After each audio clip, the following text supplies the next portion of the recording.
What if I tell you your number one favorite restaurant may disappear next year? It sounds bitter, but it's not far from reality. There's something stirred inside me while researching this story. Maybe it's the memory of a Denny's coffee at 2 a.m., or the smell of pancakes drifting from an IHOP on a Sunday morning. Places where families laughed, truckers rested, and the lights never seemed to go out. Those booths weren't just seats, they were small pieces of America, steady and familiar. But fact is fact. Behind those glowing signs are rising debts, shrinking crowds, and empty parking lots. Chains once filled with chatter now echo with quiet cost-cutting and layoffs. This isn't just about restaurants closing. It's about what they represented: comfort, consistency, community. And now all of it is being tested. Let's visit 9 of the biggest names fighting to stay alive through 2026 and see what their struggle says about the country we've become. Number 1. Denny's. Denny's is closing doors across America quietly but steadily. The company plans to shut down between 70 and 90 restaurants this year, on top of nearly 90 that already went dark last year. These aren't new experiments or failed locations. Most have stood for almost 3 decades, each one part of the country's late-night fabric. The signs still glow, the coffee still brews, but the chairs, the ones that once carried trucker students and lonely night owls, now sit empty. Inflation has driven up every plate, every shift, every watt of fluorescent light. Old leases have come due, repairs have piled up, and after-midnight crowds have thinned to a whisper. So Denny's has chosen retreat over resistance, trimming the old to save the living. Inside, you can still hear the soft sizzle of bacon, the clatter of ceramic mugs, the faint hum of the jukebox that never plays loud enough anymore. It feels familiar but different. The menu hasn't changed much, yet the mood has. The old promise of always open is slowly being rewritten to open when possible. Meanwhile, competition has evolved faster than sentiment. Younger diners don't linger, they scroll. Late-night cravings now arrive through delivery apps, not front doors. And while Denny's still serves nearly endless coffee, the world now drinks convenience, not comfort. For franchise owners, the math is unforgiving. Labor costs rise, supply chains wobble, profit margins tighten like belts after breakfast. Each closure becomes a small calculation of survival, another light turned off to keep the rest burning. Still, this isn't just about business math. It's about what's fading with it: the long tables that saw first dates and third shifts, the waitresses who knew your order by heart, the sense that somewhere out there a booth was always waiting for you. However, comfort has a price, and even comfort can close its doors. Across town, another blue-roofed icon is feeling the same dawn coming. Number 2. IHOP. The trouble at IHOP isn't hidden, it's written across its own breakfast tables. Several franchisees have already filed for bankruptcy this year, burdened by unpaid sales taxes and leftover pandemic debt. Some locations in the Midwest and South have shut their doors quietly, while others now operate on shorter hours to cut labor costs.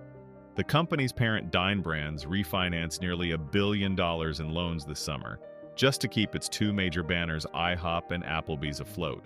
At a branch off Interstate 70, a familiar customer named Bill has watched it all happen. He's been eating here since the late 90s. Same booth, same order, black coffee with the harvest grain pancakes.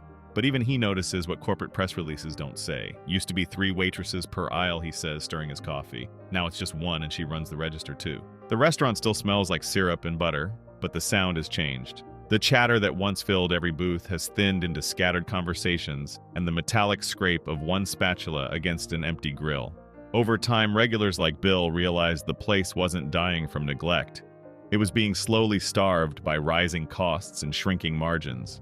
Across the country, IHOP's business model has turned fragile. Franchisees who own about 90% of its restaurants are struggling to pay lease obligations and state taxes.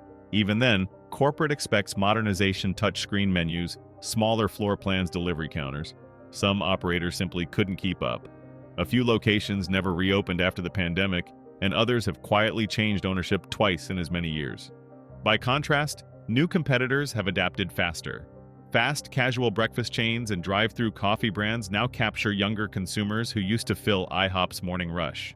The cultural shift is subtle, but decisive. People still crave pancakes, just not the dining room that comes with them. Inside, the manager balances invoices next to a stack of laminated menus. The margins are thin enough that every refill of cream feels accounted for. When asked about the future, he shrugs. The franchise's latest restructuring buys time, he says, but not certainty. The menu looks unchanged. The portions are slightly smaller.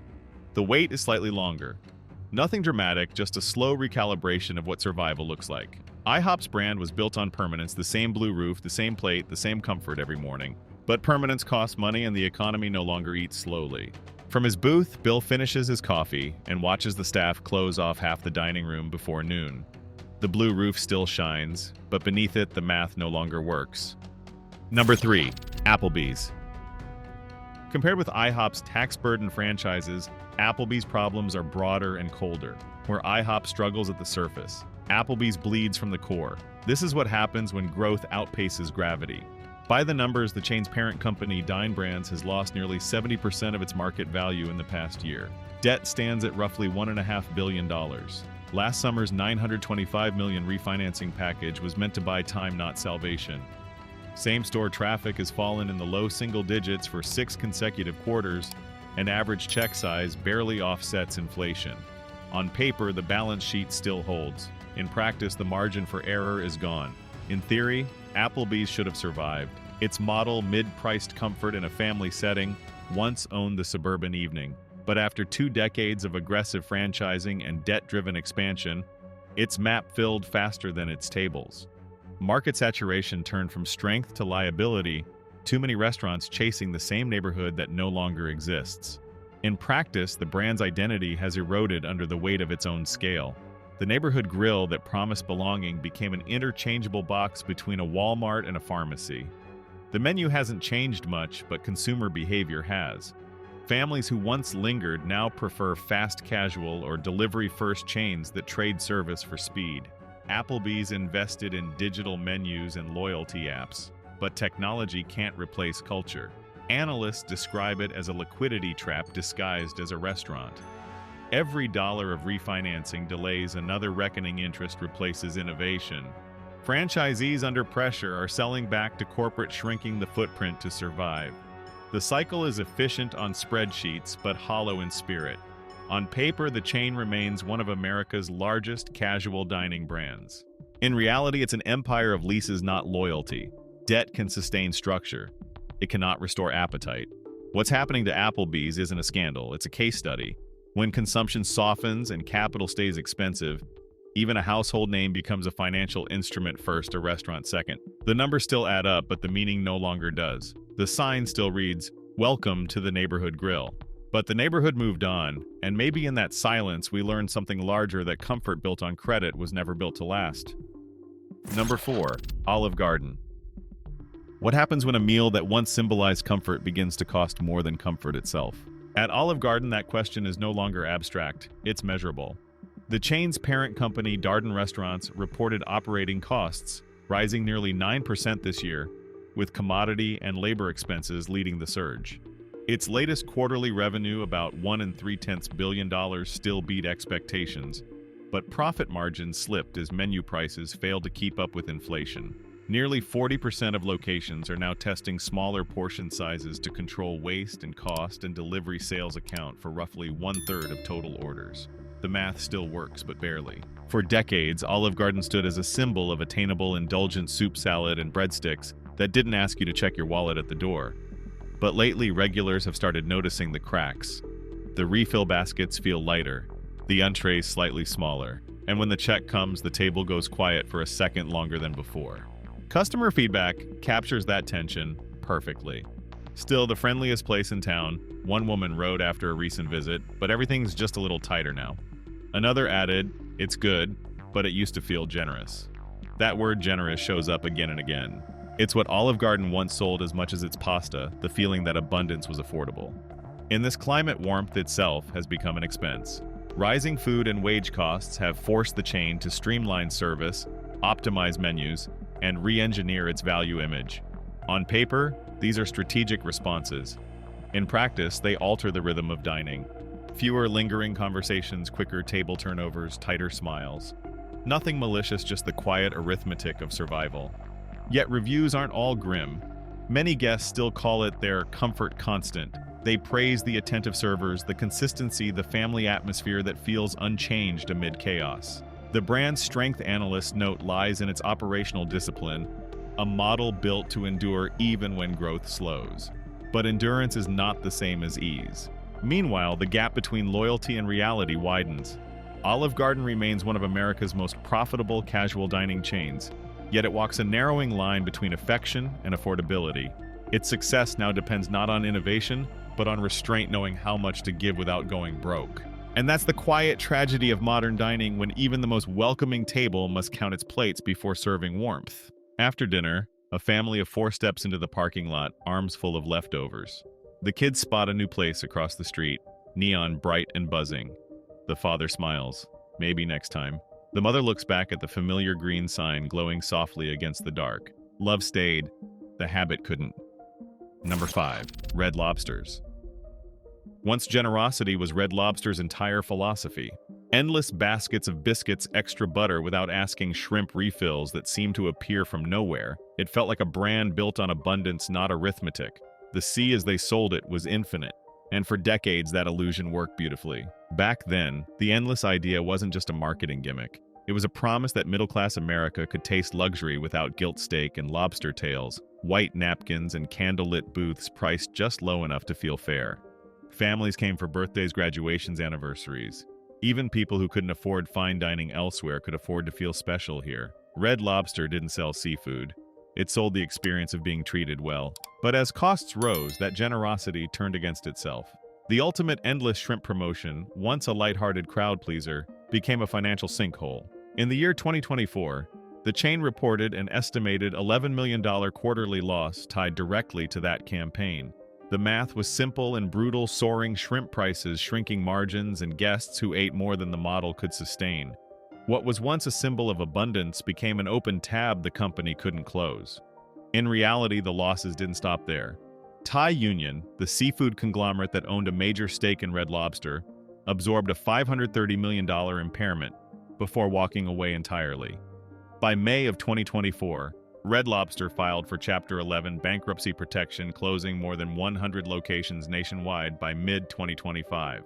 Its once sprawling empire of roughly 700 restaurants shrank fast as creditors and landlords negotiated new leases. The brand's former generosity now existed only in press releases and memory. At present, Red Lobster survives technically. New owners are attempting to simplify menus, stabilize pricing, and replace endless promotions with measured, sustainable offers. The dining rooms remain bright, the biscuits still warm, but something deeper has changed. What used to feel like open-armed hospitality now feels like calculated caution. Servers mention refills less often. Guests sense it too, the quiet trimming of a spirit that once defined the place. Analysts call it a case study in over-generosity under modern capitalism. Abundance, they say, doesn't age well in an economy built on scarcity. Red Lobster's greatest strength, its promise that everyone could have a taste of plenty, simply couldn't survive the arithmetic of 2025. The ocean is still there, vast and shimmering, but the tide of generosity has gone out, and this time it's not coming back. Number 6. Buffalo Wild Wings. "It used to be electric, now it just feels loud," said Mark, a longtime customer who's been coming to Buffalo Wild Wings since his college days. By the numbers, the brand still looks strong. It operates roughly 1,200 locations across the United States, owned by Inspire Brands, the same parent company behind Arby's, Sonic, and Dunkin'. Average check prices have risen about 25% since 2019, while customer traffic has slipped by mid-single digits. Franchise growth has slowed, promotions have tightened, and even happy hour menus are being reevaluated. The business remains profitable, but the energy that once powered it has clearly dimmed. At first, Buffalo Wild Wings was built on adrenaline. The televisions, the wings, the noise, it all worked in sync. It was the restaurant version of a sports stadium where beer met belonging and excitement was served by the basket. That model exploded in the early 2000s, spreading through college towns and suburbs alike. Over time, the success became a trap. As locations multiplied, the atmosphere that once felt spontaneous turned manufactured.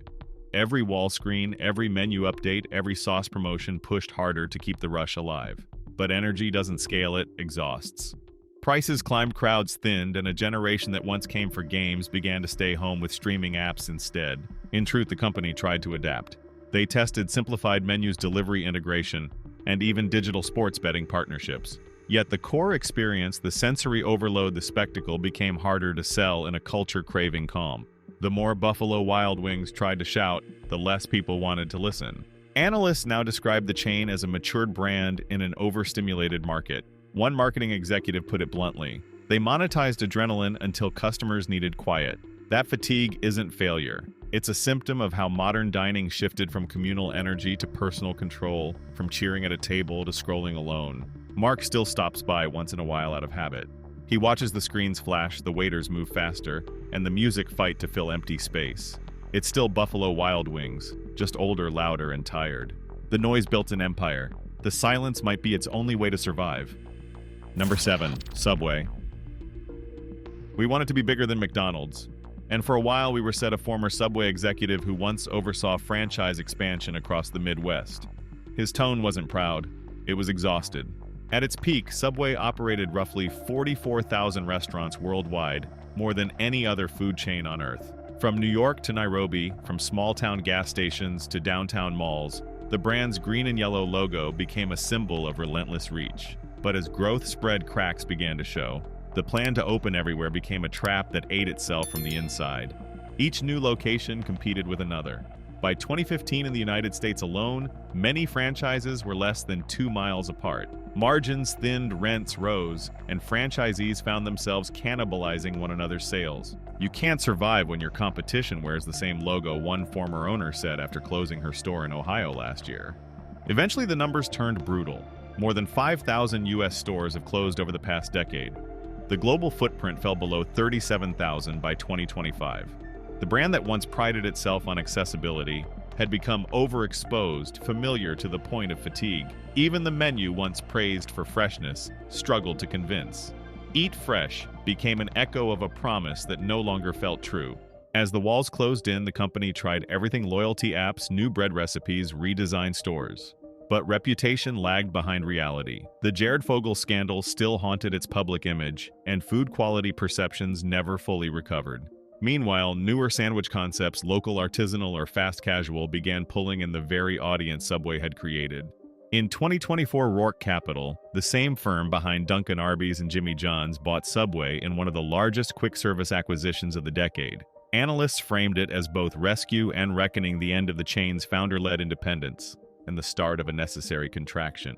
The company's new owners began closing weaker locations, consolidating supply lines, and focusing on core urban hubs. The scale still looks impressive on paper, but what's left is smaller, quieter, more cautious. Subway no longer talks about being the biggest. It talks about being stable. A billion sandwiches later, the story feels complete. The empire built on volume finally ran out of space to grow. The world's largest restaurant brand is learning how to be small again. Number 8. TGI Fridays. If Subway collapsed from trying to be everywhere, TGI Fridays is fading for staying the same. By the numbers, its story is sobering. The chain's U.S. locations have fallen from around 500 to about 270 by 2025. In Britain, the brand sold off its entire division in 2024 after consecutive years of losses. That same year, the company's parent filed for Chapter 11 bankruptcy protection, weighed down by debt and dwindling sales.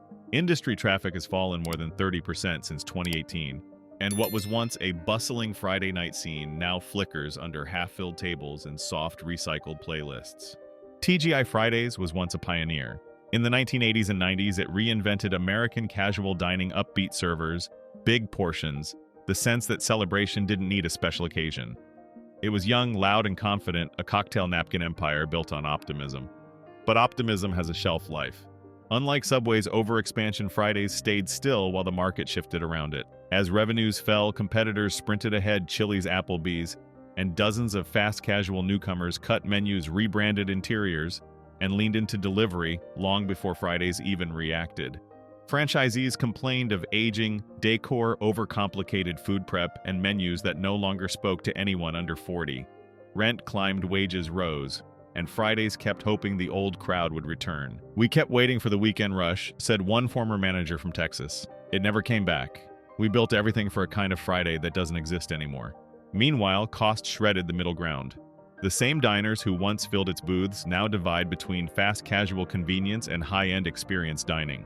Fridays found itself squeezed too slow for quick service, too ordinary for indulgence. Even limited attempts at reinvention, smaller menus, cocktail revamps, influencer campaigns, barely moved the needle. The problem wasn't the food, it was the feeling. By industry estimates, mid-tier chains like TGI Fridays have seen the steepest erosion since the pandemic, as delivery culture and urban rent spikes stripped away the profit layer that casual dining depended on. The middle of the market is collapsing, said restaurant analyst Marcus Tate. You're either fast or special. There's no room left for normal. The company's new strategy sounds more like survival than recovery: fewer locations, tighter menus, and a return to bar-first identity. For a brand once synonymous with noise, that quiet is striking. The neon still glows, but it's lighting a room no one waits for anymore. Number 9. Red Robin. To end this video, we'll visit Red Robin, a chain that tried to save itself by changing faster than it could breathe.